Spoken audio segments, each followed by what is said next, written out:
Hi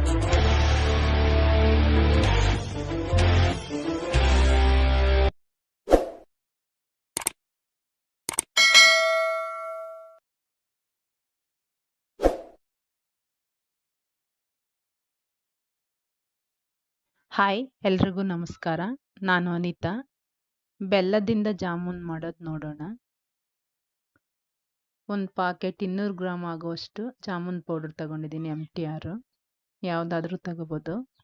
ಒಂದು ಪಾತ್ರೆಗೆ ಹಾಕ್ಕೊಂಡು ಒಂದು ಚಿಟಿಕೆ ಅಷ್ಟು ಸೋಡಾ ಹಾಕ್ಕೊಳ್ಳೋಣ. ಒಂದು ಸ್ಪೂನ್ ಆಗುವಷ್ಟು ತುಪ್ಪ ಹಾಕ್ಕೊಳ್ಳೋಣ.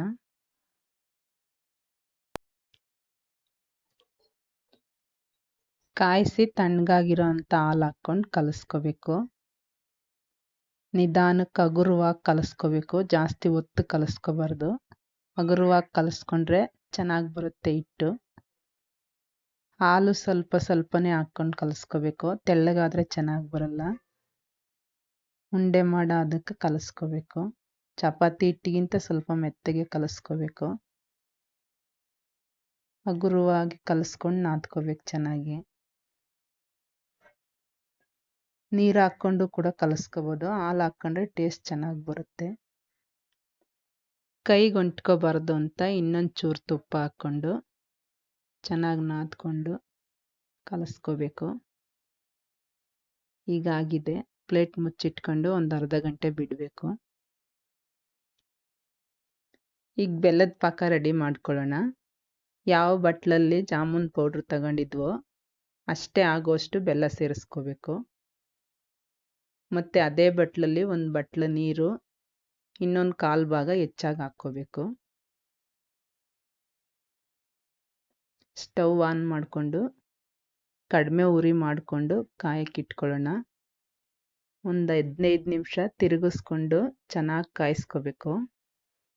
ಪಾಕ ಸ್ವಲ್ಪ ಗಟ್ಟಿ ಆಗೋ ಥರ ಕಾಯಿಸ್ಕೋಬೇಕು. ಅಲ್ಲಿವರೆಗೂ ಒಂದು 15-20 ನಿಮಿಷ ಕಾಯಿಸ್ಕೊಂಡ್ರೆ ಚೆನ್ನಾಗಾಗಿರುತ್ತೆ. ಕಲರ್ ಕೂಡ ಏನು ಹಾಕ್ಬೇಕಾಗಿಲ್ಲ. ನೋಡಿ ಎಷ್ಟು ಚೆನ್ನಾಗಿ ಬಂದಿದೆ. ಲಾಸ್ಟಲ್ಲಿ ಒಂದು ಸ್ವಲ್ಪ ಏಲಕ್ಕಿ ಪೌಡ್ರ್ ಹಾಕ್ಕೊಂಡು ತಿರುಗಿಸ್ಕೊಂಡು ಆಫ್ ಮಾಡಿಕೊಂಡು ತಣ್ಣಗಾಗೋದಕ್ಕೆ ಬಿಡಬೇಕು.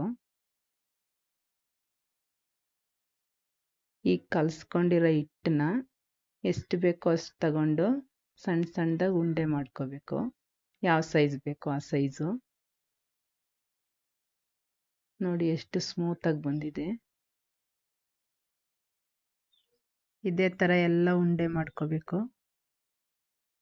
ಎಣ್ಣೆ ಕಾಯಕ್ಕೆ ಇಟ್ಕೊಂಡು ಎಣ್ಣೆ ಬಿಸಿ ಆದಮೇಲೆ ಈ ಥರ ಒಂದು 5-6 ಹಾಕ್ಕೋಬೇಕು. ಮತ್ತು ಕಡಿಮೆ ಉರಿ ಮಾಡಿಕೊಂಡು ಒಳಗಡೆ ಚೆನ್ನಾಗಿ ಬೇಯೋ ಥರ ಬೇಯಿಸ್ಕೋಬೇಕು. ಜಾಸ್ತಿ ಉರಿ ಇಟ್ಕೊಬಿಟ್ರೆ ಬೇಗ ಕಪ್ಪಗಾಗ್ಬಿಡುತ್ತೆ. ಕಡಿಮೆ ಉರಿನಲ್ಲೇ ಬೇಯಿಸ್ಕೋಬೇಕು. ಈ ಥರ ಬ್ರೌನ್ ಆದಮೇಲೆ ತೆಗೆದಿಟ್ಕೊಂಡು ಇನ್ನುಳಿದಿರೋದೆಲ್ಲ ಅದೇ ಥರ ಮಾಡ್ಕೋಬೇಕು. ಪಾಕ ತಣ್ಣಗಾಗಿದೆ. ಈಗ ತೇಲಿಸ್ಕೊಂಡಿರೋಂಥ ಜಾಮೂನು ತಣ್ಣಗಾಗಿದೆ. 2 ತಣ್ಣಗಾದ್ಮೇಲೆ ಪಾಕಕ್ಕೆ ಸೇರಿಸ್ಕೋಬೇಕು. ಬಿಸಿದಕ್ಕೆ ಸೇರಿಸ್ಕೊಬಿಟ್ರೆ ಪುಡಿ ಪುಡಿ ಆಗಿಬಿಡುತ್ತೆ. ಎಲ್ಲ ಪಾಕದೊಳಗೆ ಸೇರಿಸ್ಕೊಂಡು ಜಾಮೂನುಗಳನ್ನ ಪ್ಲೇಟ್ ಮುಚ್ಚಿಟ್ಕೊಂಡು ಒಂದು ಅರ್ಧ ಗಂಟೆ ಬಿಡಬೇಕು. ನೋಡಿ ಒಂದು ಅರ್ಧ ಗಂಟೆ ಆದಮೇಲೆ ಎಷ್ಟು ಚೆನ್ನಾಗಿ ಬಂದಿದೆ. ಬೆಲ್ಲದ ಜಾಮೂನ್ ರೆಡಿ.